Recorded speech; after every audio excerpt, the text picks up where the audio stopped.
clinical implications of HIV pathogenesis on treated and untreated populations. I invited our distinguished speaker to share insights on, this time, the immunology of HIV and prospects for cure research. Currently, we have an ongoing research collaboration with the University of Hawaii on immune activation dynamics of HIV among Filipino patients who are already on anti-retroviral therapy, so those who are virally suppressed. We are going to compare our results with the Hawaii cohort. And this research is led by Dr. Christian Francisco Posh, who is the recipient of our PCHRD PSMID Benjamin Limson Research Grant. So the research that we're doing is funded by PSMID PCHRD plus co-funding from the professorial research grant of our speaker. So may I now call on Dr. Stephanie Tan to introduce our speaker. Thank you, Dr. Isa. Good afternoon, doctors and colleagues. It is my honor and pleasure to introduce to you our distinguished speaker for this afternoon's plenary session. She is a professor, Department of Medicine, John A. Burns School of Medicine at University of Hawaii at Manoa. She is the director of Hawaii Center for AIDS, and she is also the Research Core Director, Center for Native and Pacific Health Disparities Research. Doctors and colleagues, please welcome Dr. Cecilia M. Shikuma.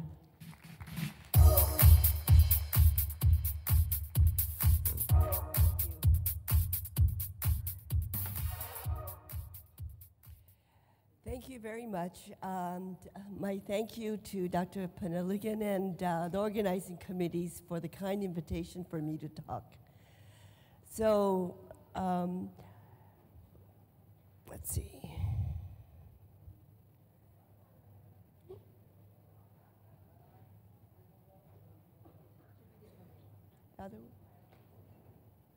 Oh, and this? Yeah, this one. Okay. So today, what I wanted to talk to you about was the role that immune activation plays in the pathogenesis of HIV disease. And what I'd like to go over is immune activation in untreated disease, the fact that anti-retroviral therapy fails to completely eradicate immune activation, and its impact on non-AIDS complications of HIV, and possibly on HIV viral persistence, and the need for research in this field in low and middle income settings. So I'm sure a lot of you are familiar with the natural history of HIV, which shows the rise and of the viremia and the fall of CD4 counts during chronic illness. But I think what is less well appreciated is that HIV also causes a rapid increase in chronic inflammation and immune activation, as well as an increase in immune senescence. The chronic immune activation that's caused by HIV really impacts all of immunity. So first of all, for adaptive immunity, you have T-cell dysregulation, which includes increased levels of activated CD4 and CD8 cells. And it's also accompanied by high levels of exhausted cells, which means that these cells are dysfunctional, they have poor effector function, and they are typically non-responsive to any more stimulus that would normally make cells more effective in fighting diseases. There's also a high turnover cycle of HIV that induces these cells to become very senescent or aged. And you have high numbers and dysregulation of T-reg cells. B cells are also impacted.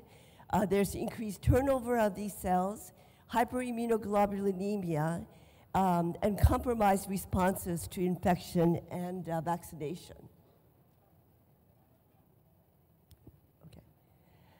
The innate immunity is also impacted. There is activation and dysfunction of natural killer cells, dendritic cells, and macrophages.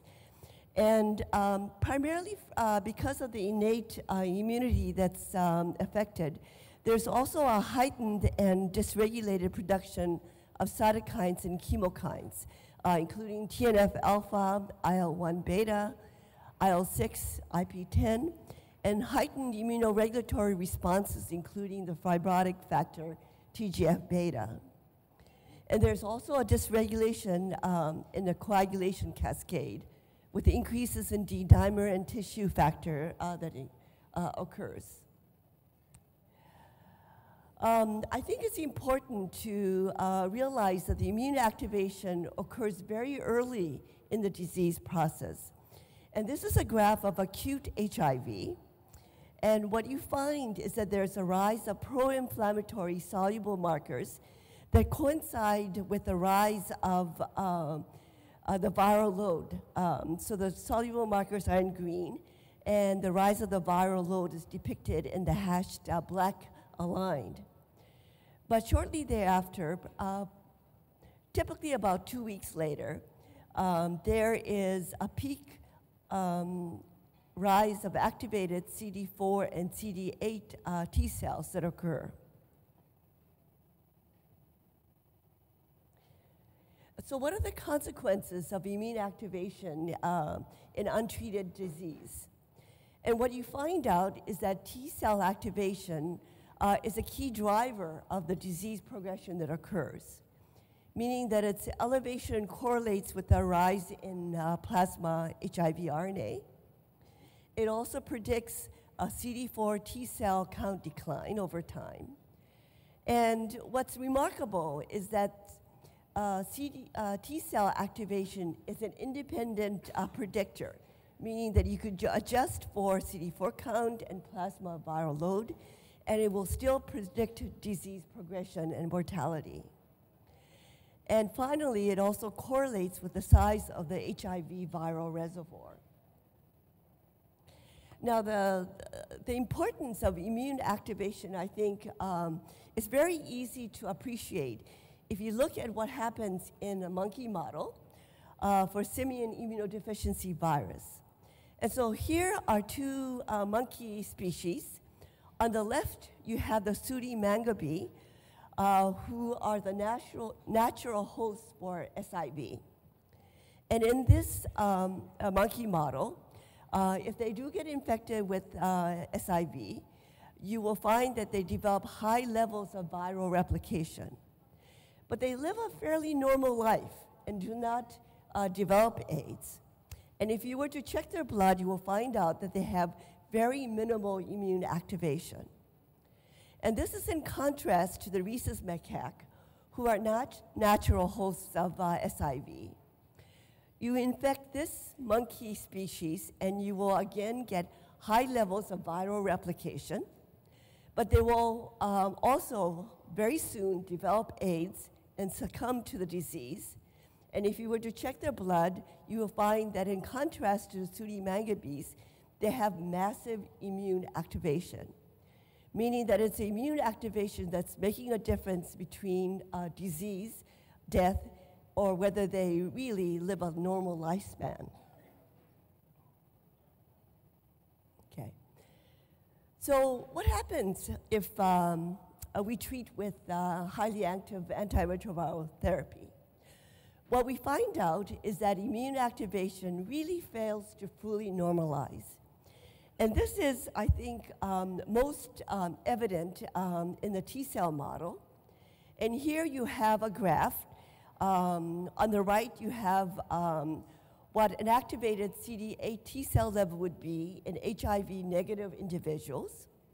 On the far left, you have a bar graph of what it's like in an HIV-positive, untreated individual. And you can first appreciate that it's much higher than it would be in a seronegative control. But if you were to treat these individuals, what you find out is that T cell activation becomes lower, as is depicted in the blue box, but it never reaches the low level of a seronegative individual. And this is true in both CD4 and CD8 T cell activations. You find out a similar pattern if you look at T cell exhaustion. I've told you already that this is a marker of poor effector function, and it can be screened for by looking at negative checkpoint markers such as PD-1, as it's done in this graph. And this is actually in children, and you find out on the far left what exhausted CD4 T cell levels are in HIV negative and uninfected children. And on the two depictions on the right, you find what they are in HIV positive. The one in the middle in green is in children who have not been treated with anti-retroviral therapy yet. And you can see that it's higher than it is. The PD-1 positive exhausted CD4 levels are higher than it is in HIV negative in children. And you find out that if you were to put them on ART, which is the far right cluster, it does go down, but never to the level that you find in HIV negative children. You will get a similar picture if you looked at monocyte macrophage immune activation. And if I can call your attention to the clusters in the middle and to your right, what you find out is compared to HIV negative controls on the right-hand side, the middle graph depicts what a soluble CD163 levels are in an HIV positive individual on good anti-retroviral therapy with an undetectable viral load. And as you can see, a soluble CD163 levels, which is a marker of monocyte macrophage activation, remains elevated in people that are HIV infected who are on good anti-retroviral therapy. You will find similar things with soluble biomarkers, cytokines, and coagulation factors, although this tends to be a little bit more variable. It's been published that levels of IL-6 and IP-10 return essentially to normal-like levels, but it's said that high sensitivity CRP, which most of you may know is very important in determining risk of cardiovascular disease, seems to remain elevated with really no change from pre-ART high levels. And D-dimer, which is a marker of coagulation, also remains much more elevated post-ART in HIV-positive individuals, much more than it should when compared to a seronegative host. So what does this mean? Well, it seems to make a major difference in our HIV-infected population's risk of non-AIDS chronic complications of HIV, which are often the same kind of diseases that the normal population gets as we all age. And this is a graph from the Swiss HIV cohort. And to the far right, you have what the etiologies for death were in a normal HIV-negative population. And then on the far left, you find the causes of death in an HIV population in the pre-ART era, when people were dying of opportunistic infections. And then next to that, you have what the reasons for death were during early antiretroviral therapy, when ART therapy was really not that good. And then the third from your left, you have what it is in the era of potent antiretroviral therapy. So in the old days, when there were no therapy, what you find out is that most of our HIV population died of AIDS, as is depicted in the pink bars. As antiretroviral therapy became more prevalent, you can see that the pink bar decreases. And in the era of potent anti-retroviral therapy, the third bar over, you could see that the pink bar is relatively small and is being replaced by the reasons for death, which you find in the general population. So there is a lot more non-AIDS malignancies bleeding into the picture, non-AIDS infection, liver disease, heart disease, and CNS type of problems causing death. Now, you can look at this graph as a picture half full, as a cup half full or half empty. But this comes from the Danish cohort, where someone decided that they would estimate the probability of survival, assuming a 25-year-old man, and how long they can expect to survive as they age. And so in blue on the top, you find what their expected life expectancy is if they were seronegative. And then in red, you have what the expected probability of survival was in the pre-ART era. In green, what it was in early ART. And in yellow, you have what the expected survival is for a person who's 25 years old who are on good anti-retroviral therapy. And as you can see, the survival is not the same as what you would expect in a normal individual. So that I think there is a lot of concern that these age-related chronic complications of HIV is really going to be taking a toll on our HIV-infected community, even with the availability of potent antiretroviral therapy. But the other impact that it may have is that immune activation is likely to be an important contributor to maintenance of the HIV viral reservoir, meaning that it's going to be much more difficult to eradicate HIV if we don't find a way to control the immune activation that occurs. And this is a picture of Timothy Brown, who is the only one individual in the whole world that's been known to be cured of HIV.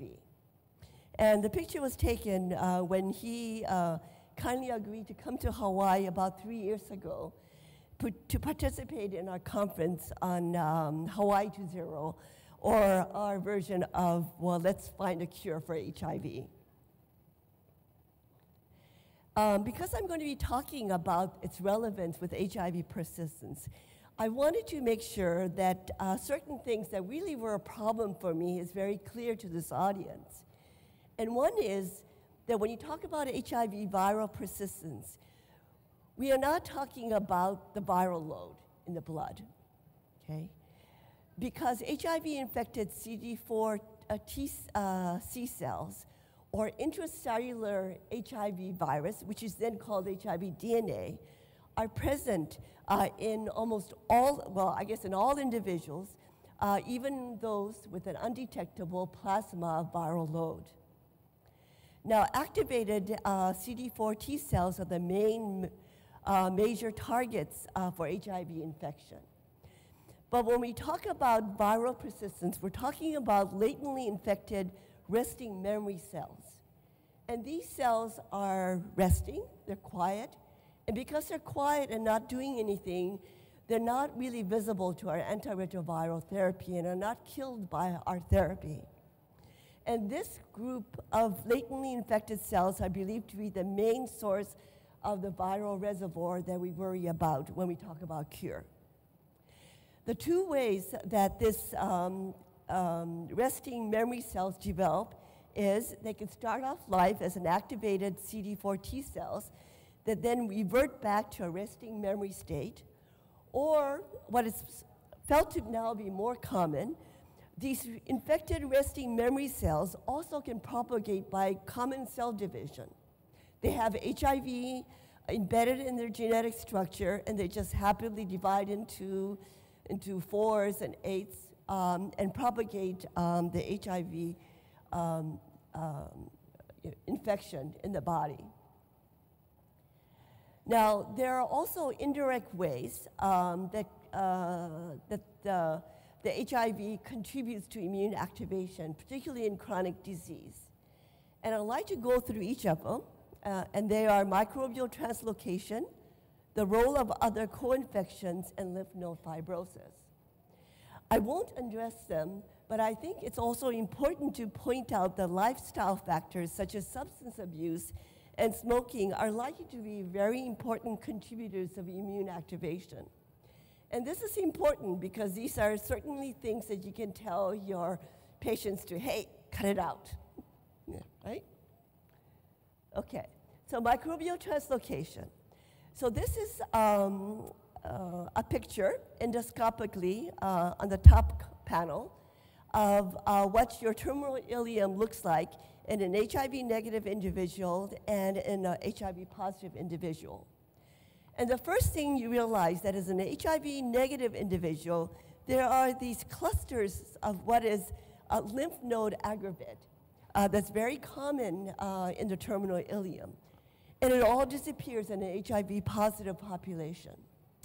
And if you were to take a look histologically at this section, what you find out is that there's a lot of CD4 T cells that you can see in an HIV-negative people that is shown in brown, which really disappears in an HIV-positive individual. So when we say microbial translocation, first of all, it's very important to realize that the gut is the main reservoir of CD4 T cells in an HIV-negative individuals, felt to really account for almost up to 90% of all HIV-positive cells in a person's body. When you become HIV infected, you certainly have HIV infection that occurs in the gut. There's the entry of inflammatory cells, but there is massive infection and depletion of CD4 T cells that occurs. That's depicted in the picture on your right. And what you find out is that you lose CD4 cells, which are the green cells. It becomes substantially lower in the gut.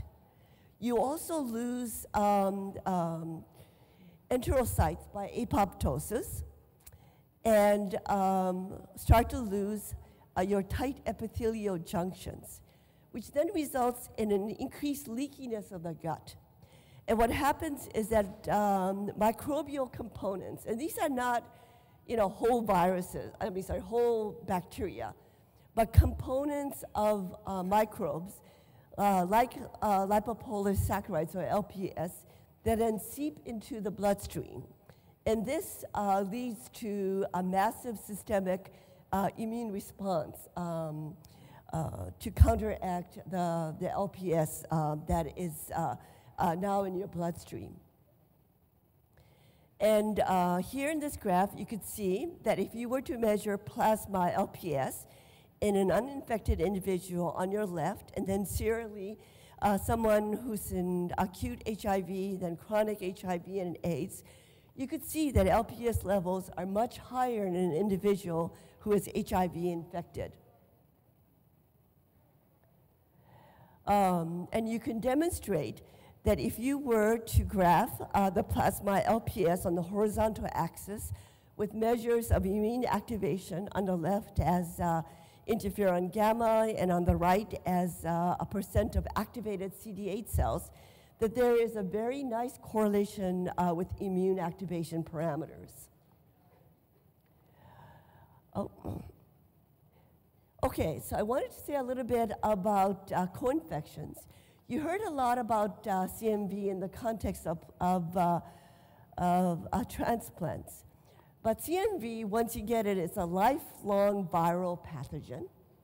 And in the United States, about 90% of HIV-positive individuals are co-infected with, I should say, hepatitis C. CMV. And I guess we just heard that in the Philippines it's closer to 98%.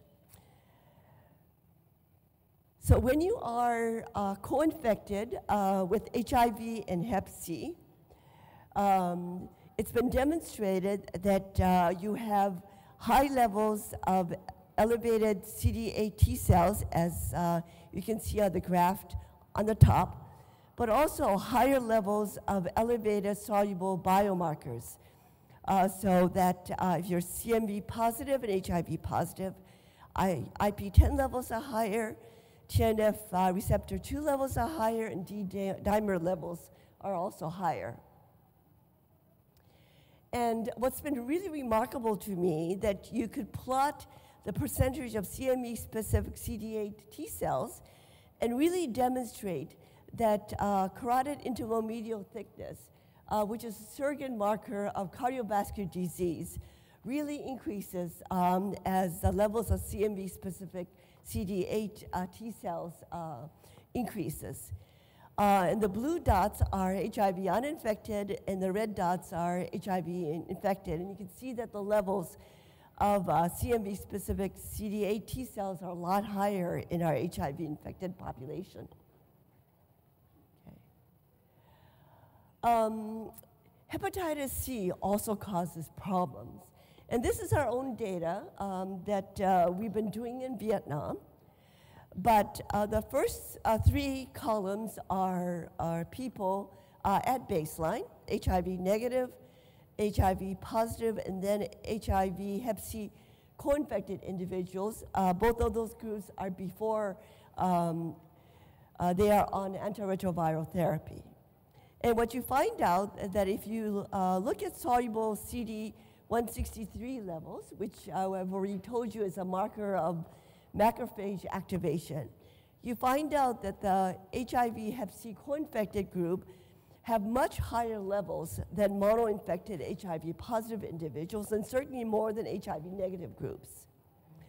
But if you were to treat the HIV Hep C co-infected group with good antiretroviral therapy after 72 weeks, what you find out is that the level of soluble CD163 remains much higher.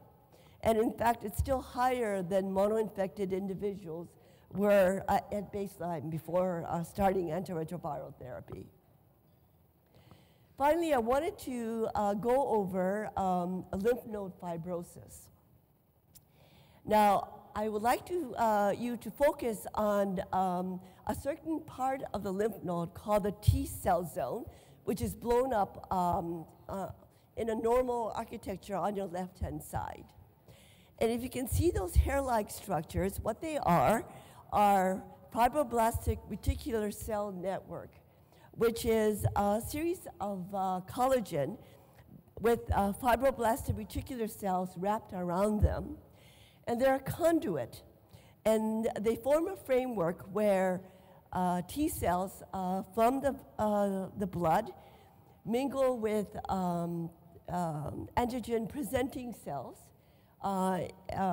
and become exposed to soluble antigens, cytokines, and growth factors that come in through the lymphatic system. And because of a high levels of T regulatory cells and a higher level of TGF-beta, what you find out over time is that the lymph node fibrosis, which is shown in blue, on your right-hand side, you can see that that lymph node has a thickened fibrous capsule. But what's more important, what you find out is that there's disruption of this fibroblastic reticular cell network with a lot of collagen, which means that the T cell axis is disrupted.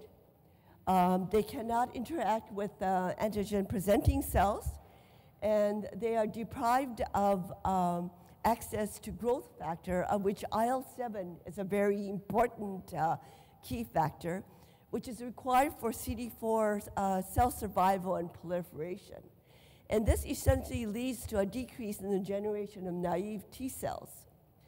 And this is important because in older adults, the lymphs, the thymus, which in children and young adults probably plays a very great role in generation of naive T cells. In older adults, it's been demonstrated that most of your naive T cells actually come from proliferation within the lymph nodes. And the fibrosis would disrupt this pattern. And in fact, in turn, because of the depletion of T cells, the fibroblastic reticular network is deprived of the lymphokines on which the network depends, and also tends to degenerate over time. So here, above, you can see that in a HIV positive individual, there's a lot of blue, which is standing for collagen, much more than in the HIV negative individual.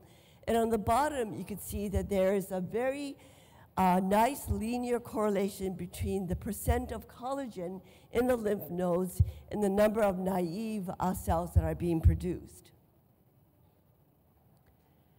So how does immune activation lead to HIV viral persistence? Well, the first thing that I think you need to know is that this, whether the relationship exists is somewhat controversial.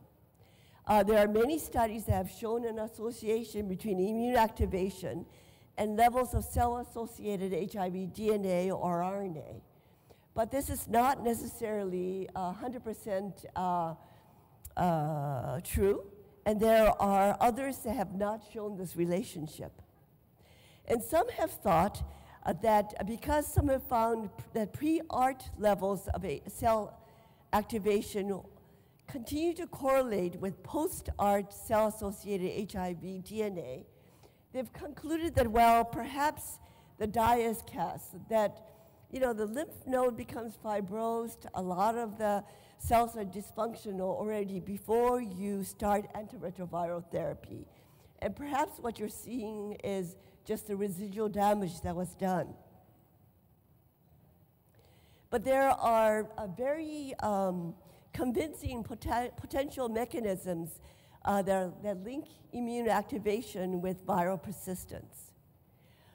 Immune activation in the face of HIV antigen drives the production of HIV-specific CD4 T cells, and this provides the virus with a potential source of target cells. We've already said that immune activation leads to T cell exhaustion, and dysfunctional T cell specific responses then with an inability to clear virally infected cells. And immune activation provides the chemokines that drive the migration of T cells to concentrated areas of infection, particularly within mucosal cells, where close cell-to-cell contacts makes HIV infection more efficient. And finally, we talked about IL-7 and how important it was in generation of naive T cells. And it turns out that IL-7, that the only way that IL-7 levels decrease is because they're used up by T cells. And so in times of relative lymphopenia, which HIV causes, there is an abundance actually of IL-7, particularly within the lymph nodes. And if you were to have HIV-infected resting memory cells, which there are a ton of in the lymph nodes, these HIV-infected cells happily undergo cell division and proliferation, just as normal T cells would. And so this has been looked at as an etiology of how viral persistence may occur. And as I've said before, this homeostatic cell division in the absence of viral production is now felt to be the major mechanism contributing to viral persistence. So in summary, what I've told you is that HIV and HIV-induced immunodeficiency leads to immune activation. But this is really helped by the fact that you cannot control viral co-pathogens, which also increase immune activation. And it's also helped by gut mucosal disruption and microbial translocation that also increases immune activation. The immune activation leads to systemic inflammation, tissue damage, coagulopathy, which then leads to an increased risk of non-AIDS related chronic complications. There's also a lot of individuals who feel that it is related to intracellular viral persistence because immune activation drives the generation of new activated CD4 T cells, increases their migration to sources of infection. And the immune activation also leads to lymph node fibrosis, which decreases the proliferation of naive cells, which again leads to immunodeficiency. But also because of a relative abundance of IL-7 leads to proliferation of latently infected cell, which also contributes to intracellular viral persistence. So what's the best strategy to decrease immune activation when we don't have a cure yet? There's evidence that early ART, particularly if initiated prior to peak viremia in acute seroconversion, decreases CD8 T cell activation and prevents CD4 T cell activation and normalizes most inflammatory soluble markers. But how early does this need to be? I mean, I don't know about you, but it's very uncommon to have someone come in and say, I think I'm in the middle of an acute HIV syndrome, all right?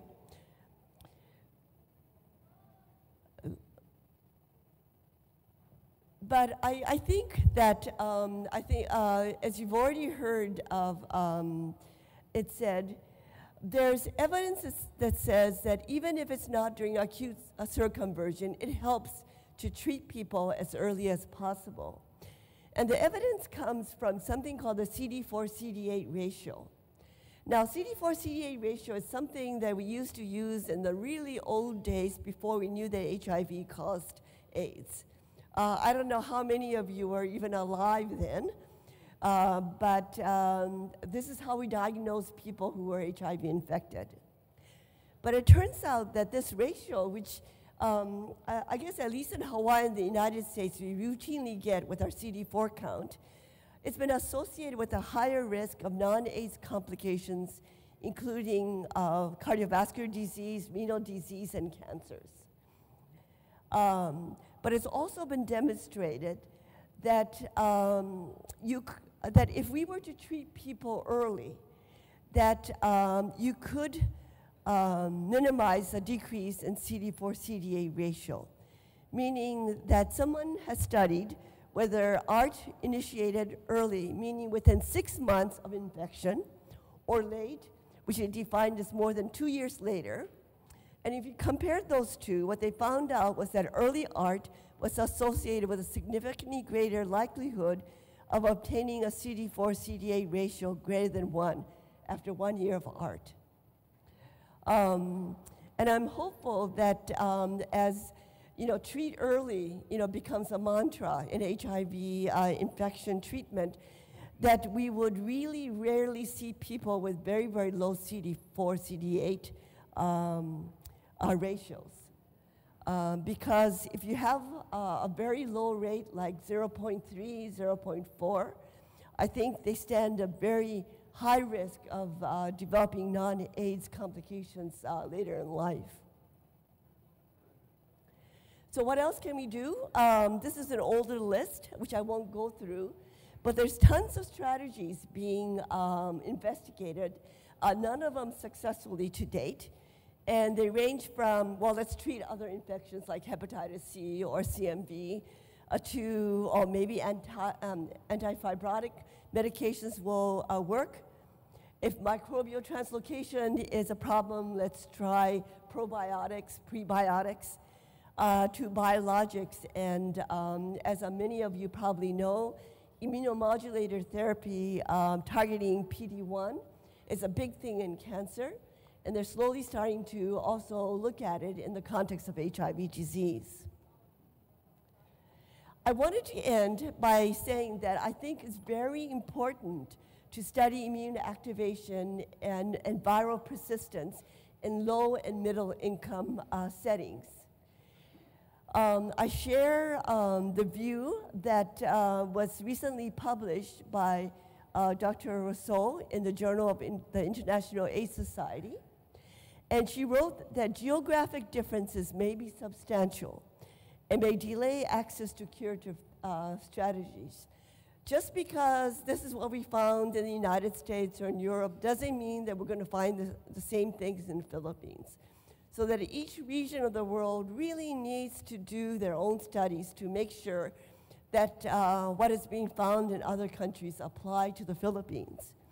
And as you could imagine, there are a lot of factors that can impact immune activation, the size of the latent viral reservoir. And I heard yesterday that clade AE is now overtaking clade B, and that may have a major impact on immune activation and viral persistence.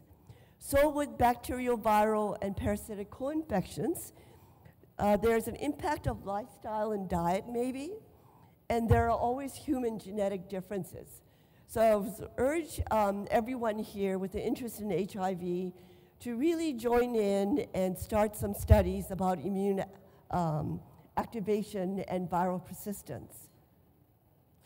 So I just wanted to end also by telling you a little bit about what we're doing in collaboration with Dr. Alexandria's group. So we had some data, and we've been interested in neuroAIDS because HIV causes dementia, and it hasn't quite disappeared completely in the era of the heart. And we found out that T-cell exhaustion, here we define by the presence of TIM3 and PD-1, really correlates with an individual's cognitive impairment. So that if you have a lot of exhausted cells, you tended to be cognitively impaired. And so we teamed up with Dr. Alexandria's group, and we started a cross-sectional study of immune activation in neuroHIV in the Philippines, with the hope that we will compare immune activation parameters and neurocognitive impairment parameters in the Philippines and compare them to what it is in Hawaii. And I'm very pleased that the study is going very well. It's only been, I think, about 7 months since we started, and they've already close to completion in terms of recruitment. And I'm very happy to be able to even show you preliminary data. And this is a rundown of cognitive tests that we performed in 45 HIV-infected adults on ART with HIV RNA less than 50, compared to 31 HIV uninfected controls matched for age, sex, and genders. And we can already see that there is some cognitive impairment in the HIV positive group in the Philippines. So thank you very much. I really appreciate this chance to talk to all of you. And this is a picture of our medical school in Hawaii. Thank you.